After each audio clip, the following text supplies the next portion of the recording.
Seemed like someone stepping on a cat out the back. Was that Councillor Barker? Or suppressed laughter? Right. Can you ask those chaps to...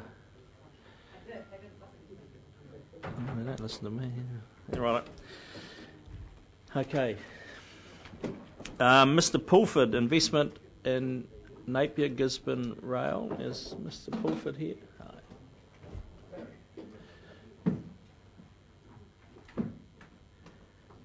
Barry Pulford, is he? Oh, he is here. Okay.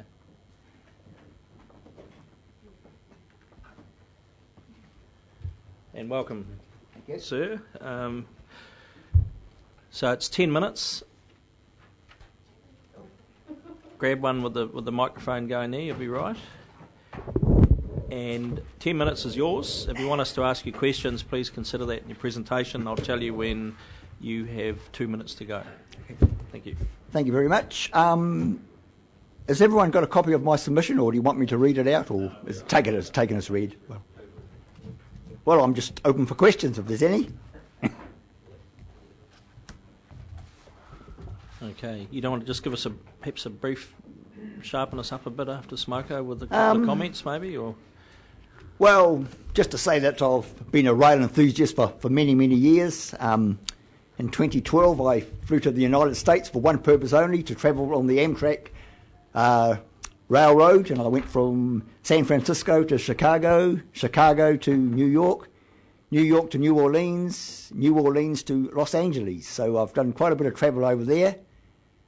Very impressed with their railroad. Over there, the freight services have priority, so sometimes we had a few delays, sometimes quite lengthy delays, because the Amtrak always had to give way to the Santa Fe or what is it, Union Pacific freight trains coming through, but I didn't mind the delays. In New Zealand, going back quite a few years into the 70s, I've travelled on the Kingston Flyer in the old days when it left from, I think it was Lumsden, went all the way to Kingston and then back again. There was only one hiccup, and that was you could catch a bus from Invercargill, I think, to Lumsden, go on the Kingston Flyer, end up back in Lumsden, but there was no connecting service to take you back to Invercargill, which was a bit of a disaster. And it was only thanks to the one of the New Zealand Rail employees who was a, what would you say, not a guard, but sort of a steward or something on the train, and he offered to take a carload of us back to Invercargill, because without that, I think we had to travel to Gore and then back to Invercargill, which is quite a lengthy process, but he certainly did his bit for promoting New Zealand Rail, and I think I wrote a letter to New Zealand Rail congratulating them on such an outstanding employee, because he really did give good customer service. I've also been on the Tyree Gorge train. Very impressed with that. That was a couple of years ago. What else?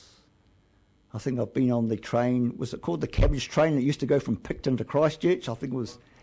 I've been on that. That was in the 70s as well. So I've done the North Island main trunk line many years ago.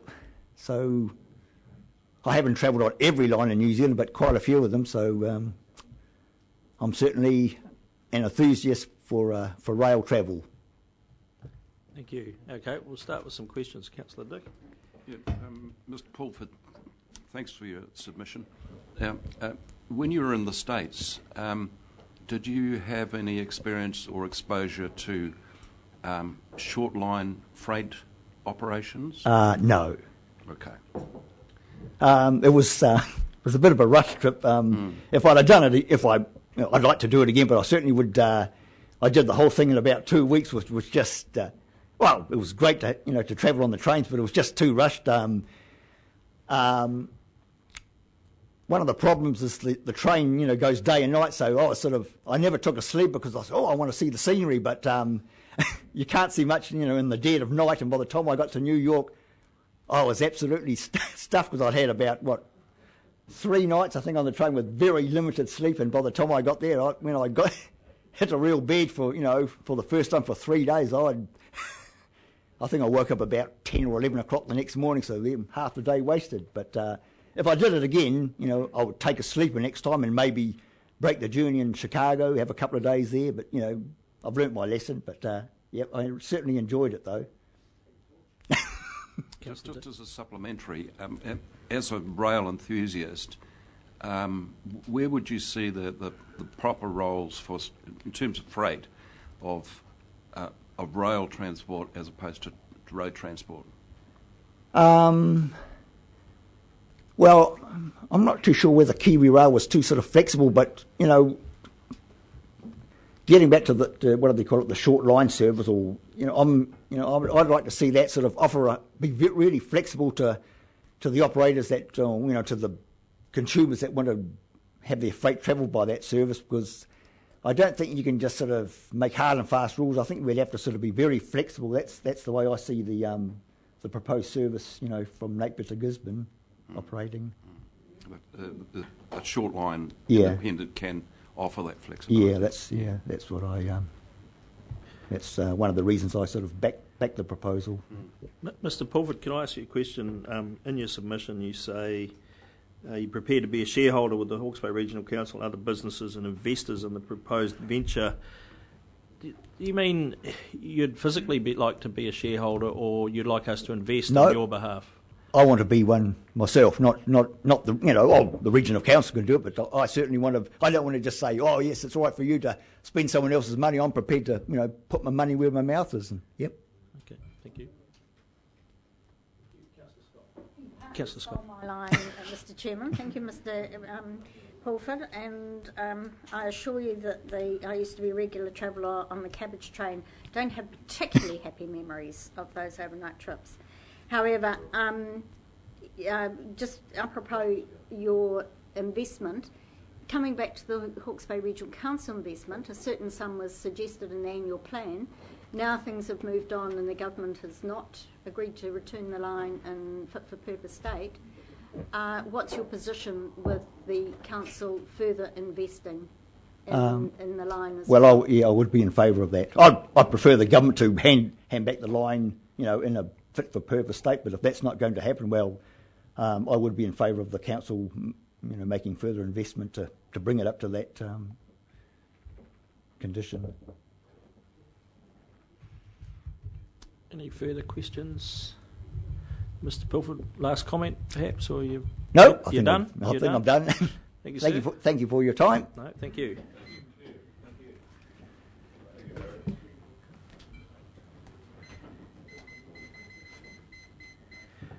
Right, Mr. Paul McArdle.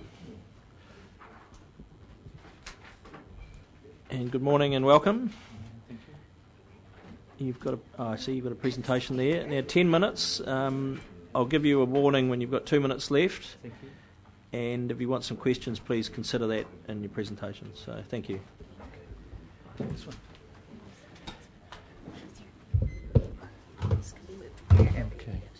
Okay.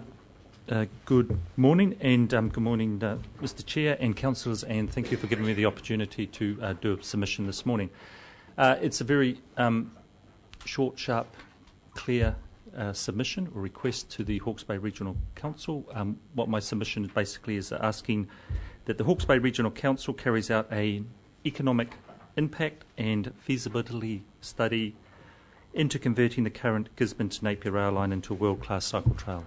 The first thing I would like to say, I am a rail enthusiast. I do like rail, and I think rail is a fantastic thing. But if the decision is made that this will no longer work as a rail line, I would like the council to consider other options. So look, I just want to go through some slides very quickly, and I'll do it well within 10 minutes.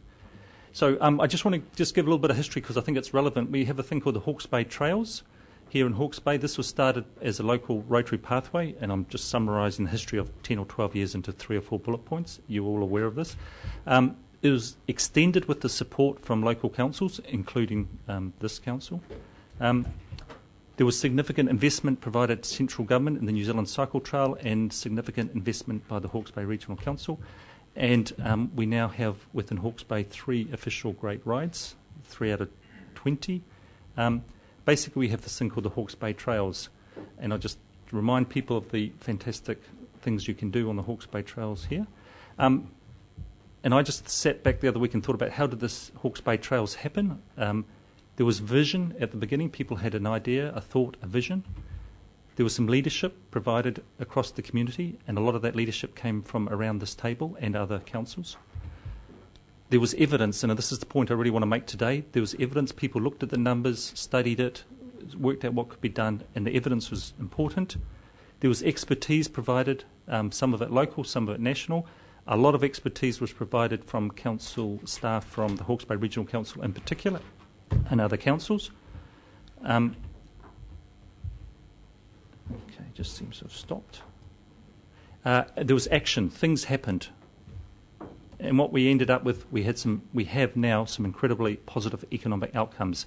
So vision, leadership, evidence is what I want to talk about today, expertise, action. And look, I just want to show a couple of examples from around Hawke's Bay. These are some photos we took before. This is part of the Hawke's Bay Trails. There was some land. Somebody built a trail. People now ride it. We have some land. We built a trail. People ride it. This is probably one of the best ones out by Puketapu. I went out there when the council officers here were looking to do this. I didn't believe it was possible, but land, they built a trail, people ride it. It's a very simple message. What I would like to see next is I would like it to be considered, or for you to consider the conversion of the Gisborne to Napier rail line into a world-class cycle trail. If you ask me why do I think we should do it, it's very, very clear. I believe there are significant economic and social outcomes for our region. I believe it will create new jobs. I believe it will create new economic activity. It will increase the tourism. And I think it will make Hawke's Bay a more livable place to live, and the whole coast up to Gisborne. What will make it world-class? And I think it's worth considering there's some very unique things about that particular rail line that other parts of the country have and other very popular trails do not have. We have a climate that allows it to be accessed all year round. Otago Rail Trail doesn't have that. Much of the year it is, winter it is snowed over and iced over, but we don't have that issue. The location is very important. The two biggest markets are obviously Auckland and Wellington, and we have that advantage over any other part of the South Island and any of their trails. I think that's a huge thing. We also have an airport at both ends, at Gisborne and Napier. The gradient, if you want a lot of people to use your rail trail, you want to make it as flat and easy as possible, and obviously because it is a rail line, it is flat and easy. And all the evidence from overseas shows that the most successful rail trails or cycle trails in the world have a number of unique features, and they are bridges, they are tunnels, and they're coastline. And that trail line has all of those things in abundance. Some of the longest bridges in New Zealand and highest, and some of the longest tunnels, and some of the best coastline. We have a history along there that visitors from locally and also overseas will be very interested in, and that adds a lot to it. And the length is perfect for a multi-day ride. And that is the success of Otago Rail Trail. It is a 2 or 3 or 4 day ride, and that is exactly what would happen here. But I just want to say why it would be a success. It would be, without doubt, and I have consulted with experts, it would be the best cycle trail in New Zealand, attracting the best demographic, and that demographic is the retiring baby boomers. And I heard somebody call the silver tsunami. And that is what is coming in the next 20 years. And these people are the fastest growing market. They are the biggest spenders, there's no doubt about it.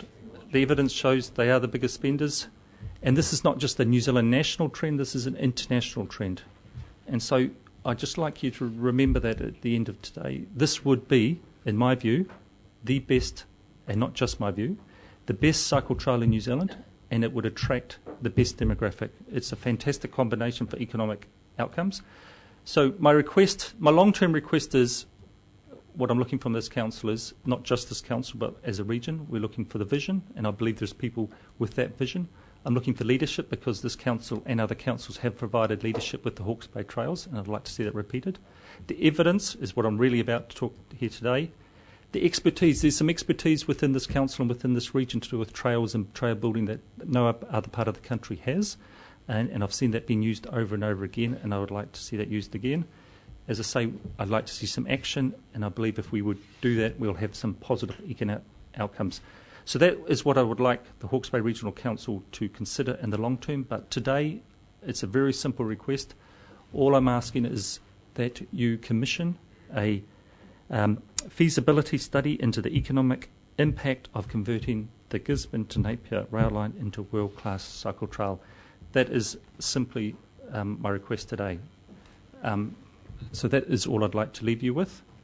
And if you have any questions, I'm happy to take them. Just a quick one from me to start with. We've got 3 minutes left.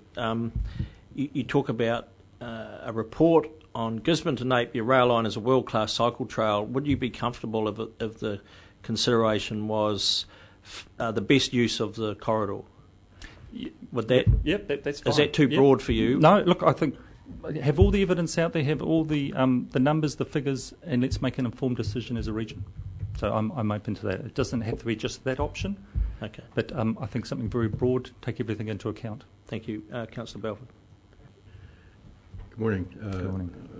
I recognize you as one of the most informed advocates of cycling in the region, Mr. McArdle. Thank you. My question to you would be, all I've heard about this proposition is the risks and dangers involved, that there are isolated stretches, there are bridges, tunnels, etc. And could you just speak more? I mean, that has sounded to me rather persuasive that this didn't, in fact, lend itself to a usable cycle trail. Could you just speak to those issues? So you're saying you're concerned that there's some challenges with the. I see those challenges as opportunities, and to be able to say that we had the longest tunnel to cycle through in New Zealand, we had the highest viaduct. That's the sort of thing that attracts overseas visitors and New Zealand visitors. So, the fact that that line was built so many years ago with very limited technology, I don't see it as a major problem to be able to overcome some of those challenges with the engineering and the technology that we have now. So I don't see those as problems. I see those as challenges that would create opportunities from a marketing point of view and also from an experience point of view. And look, the fact is the Otago Rail Trail has been going 10 years. We can learn from them. We can copy them. We can take their best ideas. So I actually think from a risk point of view, this is a much lower risk than what they did in Otago 10 or 12 years ago. I see if to me it's a no-brainer.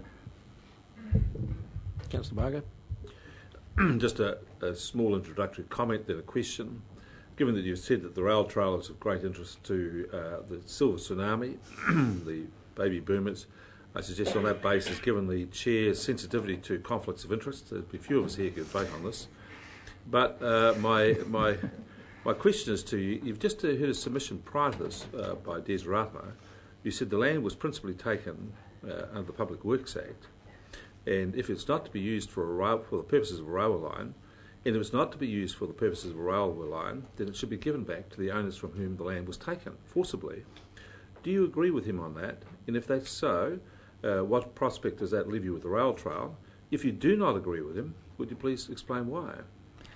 Well, that decision, if the land has to be given back or not, I think that's a legal issue. That's not something for me to decide. That's for another authority. And if that's what is in fact been agreed, and that's the legal basis, that seems to me a pretty black and white thing. But if that legal answer comes back and says the land doesn't have to be given back, I would like to have a look at that. But I'm not in a position to make that decision. To say that the decision will be taken out of our hands from a higher authority. But if that decision doesn't come back, that the land has to go back, I see this as an example of what we can do with it. And look, there's different ways of doing this. There's terminology about mothballing rail lines. There's options of covering the rail line with limestone or other products. So I suppose you could start arguing about the technicality of removing a rail line or just mothballing it or having an alternative use of it for a period of time. Thank you, Mr. McArdle. 10 minutes is up. Sorry I didn't give you your 2-minute pointer, but I'm sure if there's other similar questions, save them for future further submitters. So thank you.